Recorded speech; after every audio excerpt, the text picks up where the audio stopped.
Welcome to Friday News Roundup. My name's Carlos, and I scour the internet for the latest on electric skateboard news so you don't have to. There's timestamps for all our stories down in the description, so let's move right into our first story for the week. A user by the name of VenueTech over on the Boosted subreddit has been cooking up some interesting work. Since Boosted's unfortunate closure, he's been researching ways to program and repair broken ESCs and battery packs. This week, he's hit something of a breakthrough. He was able to recover lost riding modes from a board that was connected to the Boosted app, as well as unlock a previously unavailable hyper mode on a Mini X. Continuing with Boosted news, Boosted USA, which is not at all affiliated with the original Boosted company, managed to acquire the boards that were in the previously original Boosted company's possession for warranty and repair services.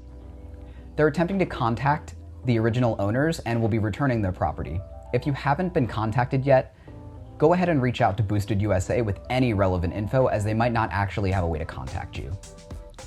Alright, that's enough Boosted news for this week. Let's talk about a smaller player for a second.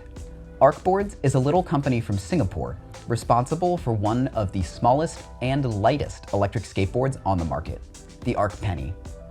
Their boards have been out of stock since at least the start of lockdown, but they've been drip feeding information on new boards over on the Esk8.news forum.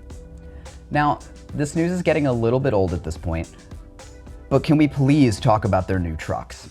Reverse traditional dual kingpin trucks. The Fusion kingpin trucks. They look wild. Drop me your thoughts down in the comments. Anyway, just keep an eye on their forum post for their Series 3.0 boards launch for later this year. Rounding off today's news, BuildKit Boards has announced the Duo kit.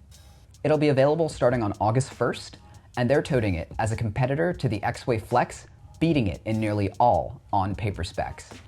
It's bringing a dual VESC belt drive setup, 20 miles of advertised range, and what they're calling a true flex deck. They're also running a raffle to win a free Duo on launch day, so definitely check out the link in the description and sign up to try and win yourself a free Duo. That's it for this week. Did I miss any other big stories? If I did, let me know down in the comments and we'll talk about it. Or you can find me over on Twitter, Instagram, or on the Electric Skateboarding Discord. Till next time, toodles.